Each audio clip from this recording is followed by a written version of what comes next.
So hey guys, welcome back to bit out of the box, जहां coding सीखना और करना है इजी एंड फन। स्वागत है आप सभी का जावास्क्रिप्ट सीरीज के एपिसोड 14 में। आज हम करने वाले deep dive primitive versus reference type के ऊपर, जहां पे हम डिस्कस करने वाले हैं कि मेमोरी एक्चुअल में स्टोर कैसे होती है कोई भी वेरिएबल्स की, लाइक अगर वो प्रिमिटिव डेटा टाइप हो या फिर रेफरेंस डेटा टाइप। किसी भी चीज़ को हम किस तरीके से कॉपी कर सकते हैं रेफरेंस डेटा टाइप के अंदर।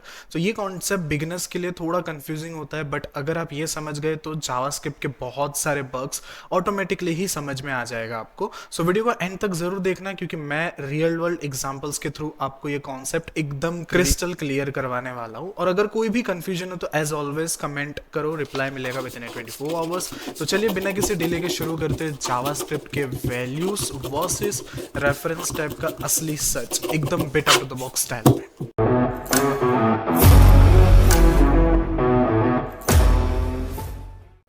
जैसे कि आप देख ही सकते हो, मैंने इसके अंदर बहुत कुछ डिस्क्राइब करके रखा है, लाइक प्रिमिटिव टाइप क्या होता है, रेफरेंस टाइप क्या होता है। हर एक चीज मैं इसके अंदर एकदम क्रिस्टल क्लियर आप लोगों को बताने वाला हूँ। सो स्टार्ट करते हैं प्रिमिटिव टाइप के ऊपर। प्रिमिटिव टाइप मतलब सिंपल होता है जिसके अंदर आप कोई भी एक वैल्यू असाइन करते हो, और वो एक वैल्यू कुछ भी हो सकता है, लाइक नंबर हो गया, स्ट्रिंग हो गया, बूलियन हो गया, नल हो गया या फिर अनडिफाइन हो गया। So a primitive type is a basic data type that store simple values directly in a stack memory. अब ये क्या लिखा हुआ है, स्टैक मेमोरी क्या होता है, मैं ये सब कुछ बहुत अच्छे से एक्सप्लेन करने वाला हूँ।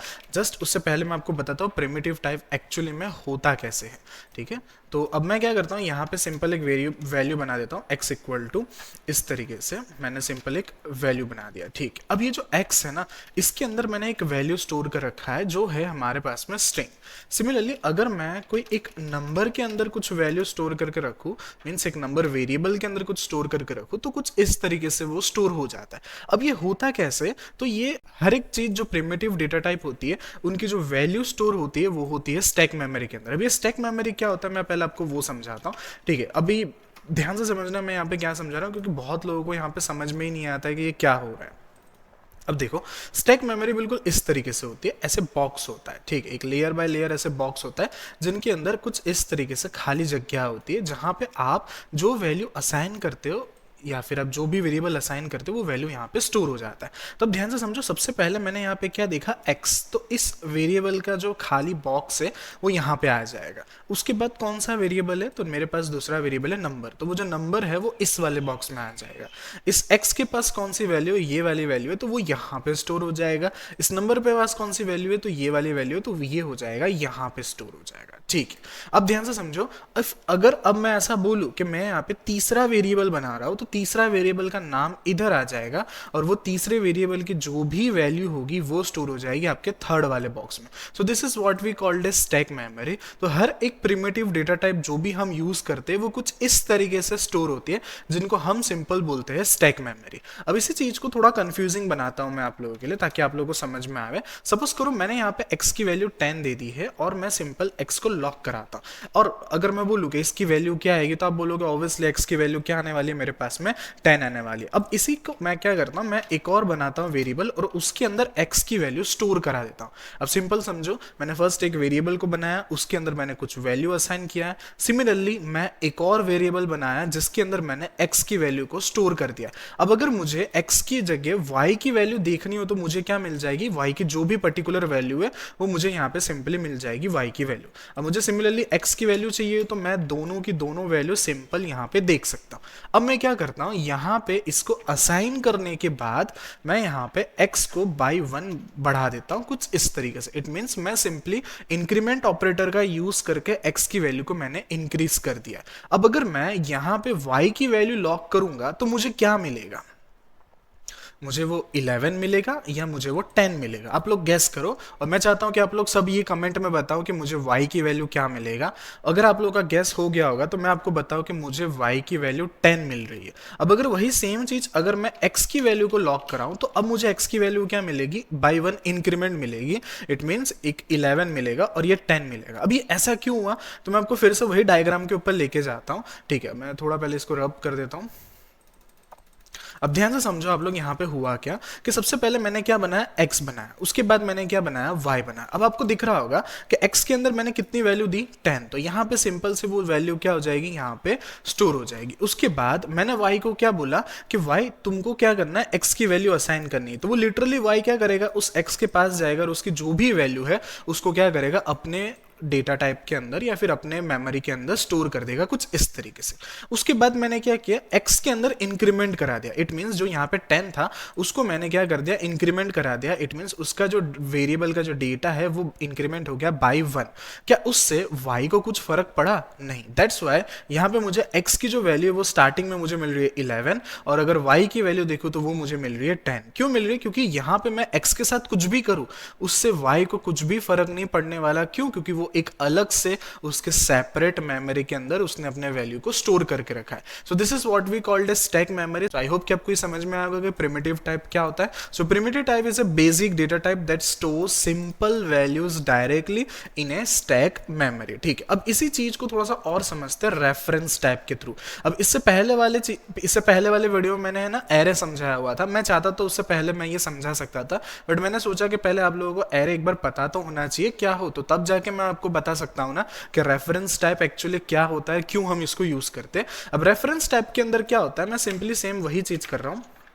मैं यहाँ पे एक एरे बनाता हूँ इस तरीके से, जिसके अंदर मैं कुछ वैल्यू पुट करने वाला हूँ 1 2 एंड 3। तो एक सिंपल एरे, उसके अंदर मैंने कुछ वैल्यू प्रिंट मतलब पुट कर दिया एरे 1 के अंदर। अब सेम मैं क्या करता हूँ, यहाँ पे एरे 2 बनाता हूँ जिसके अंदर मैं रेफरेंस देने वाला हूँ एरे 1 का। As it is same example जो अभी अभी हमने ऊपर डिस्कस किया है वही सेम टू सेम मैंने यहाँ पे लिखा है। अब अगर मैं यहाँ पे कंसोल कराता हूँ तो मुझे एरे 1 की सारी वैल्यू यहाँ पे मुझे ईजिली गेट हो जाएगी, कोई प्रॉब्लम नहीं है। अब कंसोल कराने से पहले मैं इसके बीच में क्या करता हूं, एरे 1 के अंदर पुश मेथड का यूज करके मैं उसके अंदर कुछ चेंजेस करना चाहता हूं इस तरीके से। तो मैंने क्या किया, सिंपल पुश मेथड का यूज किया और एरे 1 के अंदर एक वैल्यू पुश कर दी। तो मैं चाहता हूं, अब आप लोग कमेंट में बताओ, तो अगर मैं इसको कंसोल करता हूं एरे 2 को, तो क्या मुझे यहाँ पे 1 2 3 मिलेगा या 4 मिलेगा?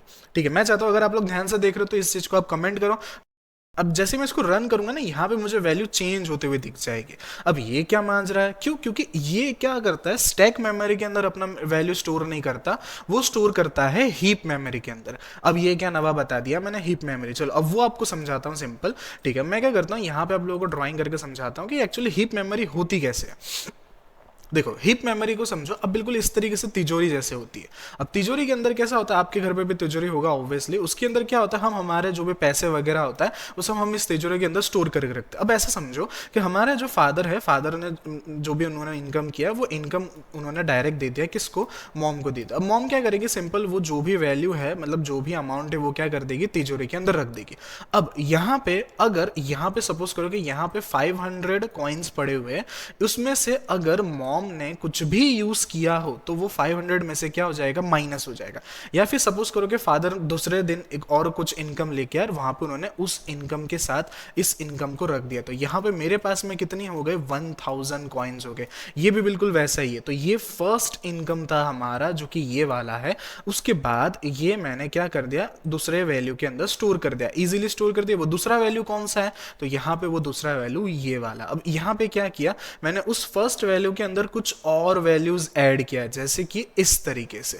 उसके बाद जैसे ही मैंने उस वैल्यू को कंसोल कराया, मींस जैसे ही मैंने उसको बोला कि मॉम, मतलब जैसे मॉम को बोला कि आप देखो कि कितना वैल्यू आपके हमारे पास टोटल पड़ा हुआ है, तो हमारे पास वो सारा का सारा वैल्यू क्या होता है, चेंज होके हुए दिख जाता है। इट मीन्स क्या, यहाँ पे अलग से स्टैक मेमोरी की तरह इस तरीके से कॉपी नहीं बनती है। यहाँ पे जो भी होता है उसका एक रेफरेंस पास होता है और वो रेफरेंस के थ्रू यहाँ पे स्टोर हो जाता है। आई होप कि आपको ये समझ में आ रहा होगा। अगर आपको इफ इन केस समझ में नहीं आ रहा है तो वीडियो को थोड़ा सा प्रीवियस करके एक और बार ध्यान से समझो। रेफरेंस के अंदर क्या होता है, वहां पे ओरिजिनल एरे की तरह उसके वैल्यू स्टोर नहीं होते, उसके बदले उसका एक रेफरेंस स्टोर होता है। इट मींस यहाँ पे जो भी वैल्यू रखा होगा, अगर उसमें से मैं कुछ भी कम या ज्यादा करता हूँ, वो ओरिजिनल वाले एरे के अंदर में भी क्या हो जाएगा, चेंज हो जाएगा। और इसी चीज को हम बोलते हैं हीप मेमोरी। अब थोड़ा इसको डेफिनेशन के साथ समझते हैं। So a reference type is a type that refers to a memory address. ठीक है, अब रेफरेंस टाइप एक ऐसा टाइप है जिसके अंदर मेमोरी एड्रेस रहता है, ना कि पूरा का पूरा actual. Where the actual data is stored code, usually objects और arrays. Actual data lives in the heap memory. ठीक है, अब हीप मेमोरी मैंने अभी अभी आप लोगों को एक्सप्लेन किया कि सारे के सारा जो भी डेटा होता है वो हीप मेमोरी के अंदर होता है, और हमको जो भी चीज़ चाहिए होता है हमको उसका क्या मिलता है, एक एड्रेस मिलता है, और वो एड्रेस को हम यूज़ करके आगे हम इसको और अच्छे से परफॉर्म करते हैं। ठीक है, आई होप कि आपको ये समझ में आ रहा होगा। ठीक है, अब देखो फिर से मैं समझाता हूँ। जैसे ये एरे 1 था, उसके अंदर मैंने सपोज कुछ भी वैल्यू लिखा और उसी वैल्यू को मैंने क्या कर दिया, एरे 2 के अंदर असाइन कर दिया। अब इसके अंदर उसके ओरिजिनल वैल्यू नहीं आई है,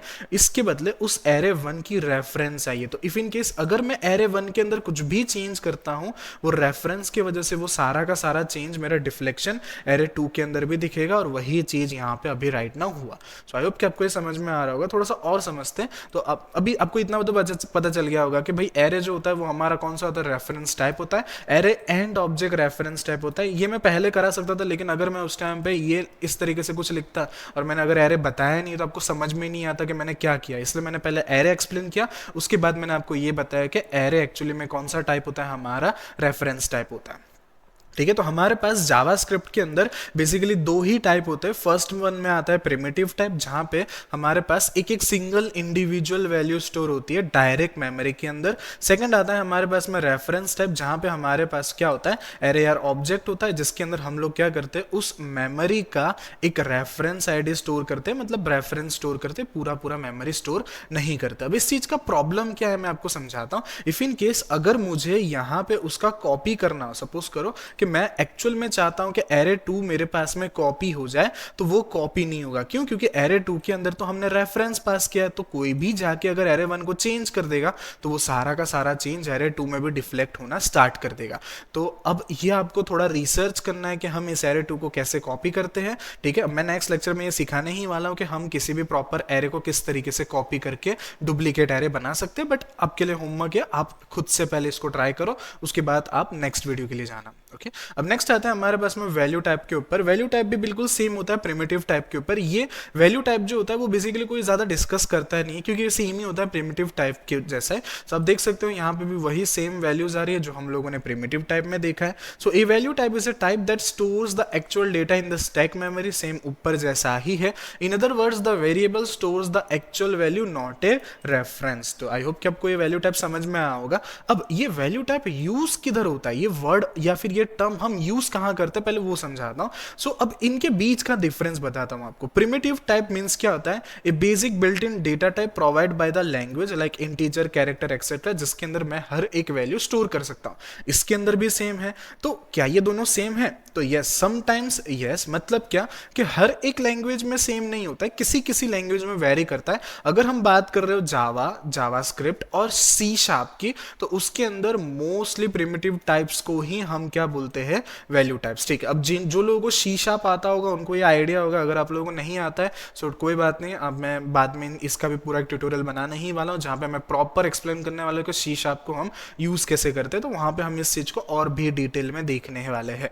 ठीक है, अब जिन लोगों को सी शार्प नहीं आता उन लोगों को इतना ज्यादा टेंशन लेने की जरूरत नहीं। मैं सिर्फ आपको बता रहा हूँ कि प्रिमिटिव टाइप होता है, सिमिलरली उसके जैसा ही वैल्यू टाइप होता है, और एक होता है हमारे पास में रेफरेंस टाइप। आप इसको रेफरेंस टाइप भी बोल सकते हो, नॉन प्रिमिटिव टाइप भी बोल सकते हो, कलेक्शन डेटा टाइप भी बोल सकते हो। इट डिपेंड्स आपको उसको क्या बोलना है। बहुत से लोग अलग अलग वर्ड्स यूज करते हैं अलग अलग चीजों के लिए। ठीक है, प्रिमिटिव टाइप और वैल्यू टाइप जावास्क्रिप्ट के लिए सेम है, लेकिन दूसरे लैंग्वेजेस के लिए सेम नहीं है। जैसे कि आपको बताऊं तो not all value types are primitive. Example, अगर आप स्ट्रक्ट कॉन्सेप्ट जानते हो जो सी शार्प के अंदर यूज होता है, तो उसके अंदर हम वो जो स्ट्रक्ट कॉन्सेप्ट है उसको हम वैल्यू टाइप बोलते हैं, ना कि प्रिमिटिव। बट इसका जो पूरा यूज है सेम टू सेम वैसा ही होता है। मींस अगर आप स्ट्रक्ट यूज भी करते हो तो बिल्कुल वो हूबहू प्रिमिटिव डेटा टाइप जैसा ही होता है, बट स्टिल उसके अंदर उसको हम बोलते हैं value type, not primitive type. ठीक है, अभी के लिए अगर आपको ये सब नहीं आइडिया है तो इट्स ओके, कोई प्रॉब्लम नहीं। Primitive type and reference type इतना समझो कि जावास्क्रिप्ट के अंदर हमारे पास खाली इतना ही होता है। अब और थोड़ा सा चीज समझते हैं कि जावास्क्रिप्ट एक्चुअली ट्रीट कैसे करता है सारे चीजों को। JavaScript treats everything as an object behind the scene. अब जावास्क्रिप्ट क्या करता है, वो हर एक चीज को ऑब्जेक्ट समझता है। क्या वो प्रिमिटिव को भी ऑब्जेक्ट समझता है? एक्चुअली कहा जाए तो यस, कुछ कुछ चीज परफॉर्म करने के लिए वो उनको ऑब्जेक्ट में कन्वर्ट करता है, बट वो ऑब्जेक्ट समझता नहीं है। तो देखो यही चीज मैंने यहाँ पे भी लिखा हुआ है।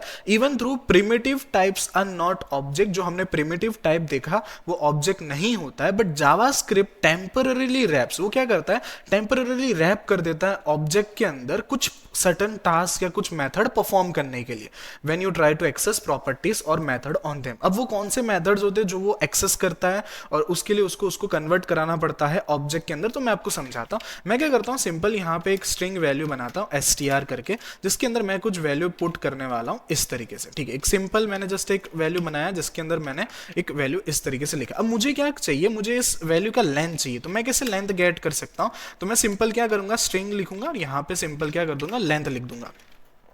अब जैसे इसको रन करूंगा मुझे स्ट्रिंग की लेंथ मिल जाएगी। अब यहाँ पे जावास्क्रिप्ट में क्या क्या इसको इम्प्लिसिटली उसको क्या किया, उसको स्ट्रिंग के अंदर कन्वर्ट किया, मतलब एक ऑब्जेक्ट के अंदर कन्वर्ट किया, उसके बाद उसने लेंथ प्रॉपर्टी का यूज किया और फिर मुझे लास्ट में जाके उसने लेंथ रिटर्न किया। अब ये होता कैसा है, मैंने तो जस्ट सिंपली इस तरीके से लिख गया, लेकिन बैकग्राउंड में ये काम करता कैसे है। तो सबसे पहले वो क्या करता है, स्ट्रिंग वैल्यू को एक कंस्ट्रक्टर बनाता है कुछ इस तरीके से, ठीक है। जैसे ही कंस्ट्रक्टर बनाता है, अब वो उसके अंदर वो जो भी वैल्यू उसको पुट करता है ऐसे। अब ये क्या लिख दिया मैंने, ये सिंपल एक स्ट्रिंग है, मतलब एक सिंपल उसने क्रिएट किया एक टेम्पररी स्ट्रिंग ऑब्जेक्ट को बनाने के लिए, ठीक है। मैं सिंपल यहाँ पे लिख देता हूँ creates a temporary string object, ठीक है। अब इसने क्या किया, उसको एक टेम्पररी ऑब्जेक्ट क्रिएट किया। उसके बाद वो क्या करता है, लेंथ फाइंड करने के लिए सबसे पहले हम उसको लेंथ बनाएंगे।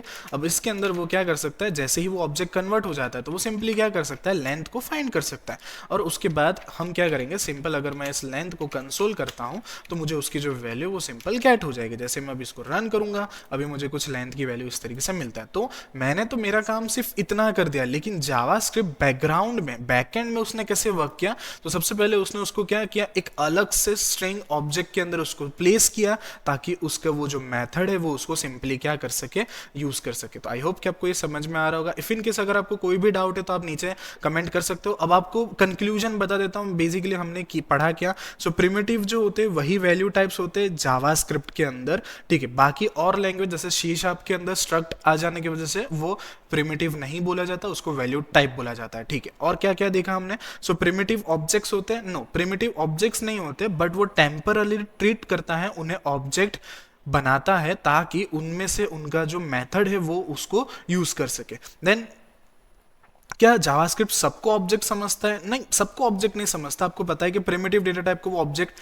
नहीं समझता है, वो सिर्फ उनको ऑब्जेक्ट तभी कन्वर्ट करता है जब उसको लगता है कि अब ये मेथड अगर ये इंसान यूज करेगा तो मुझे उसको क्या करना पड़ेगा, उसको ऑब्जेक्ट में कन्वर्ट करना पड़ेगा। सो this is the simple example of primitive reference type. और उसके साथ साथ मैंने ये भी बताया कि जावास्क्रिप्ट एक्चुअल में काम कैसे करता है। कुछ कुछ प्रॉपर्टीज उसको एक्सेस करने के लिए वो इनडायरेक्टली उस चीज को क्या कर देता है, ऑब्जेक्ट में कन्वर्ट कर देता है और उसके बाद वो मेथड वो परफॉर्म करता है और फिर हमको वो आउटपुट ला के देता है। हालांकि वो हमको पता नहीं चलता, ये चीज हमको पता ही नहीं चलता कि वो बैकग्राउंड में ये कर रहा है, लेकिन एक्चुअल में वो एक्सेस करने के लिए वो क्या करता है, उन लोगों को टेम्पररी स्ट्रिंग में कन्वर्ट करता है। और जैसे ही वो टेम्पररी स्ट्रिंग में कन्वर्ट हो जाता है उसके बाद हमको उसका सिंपल जो भी मेथड हमको यूज करना है ऑब्जेक्ट के हिसाब से हम उस मेथड को यूज कर सकते हैं। सो आई होप कि आपको ये समझ में आएगा। इफ इन केस कोई भी डाउट हो तो आप नीचे कमेंट सेक्शन में कमेंट कर सकते हो।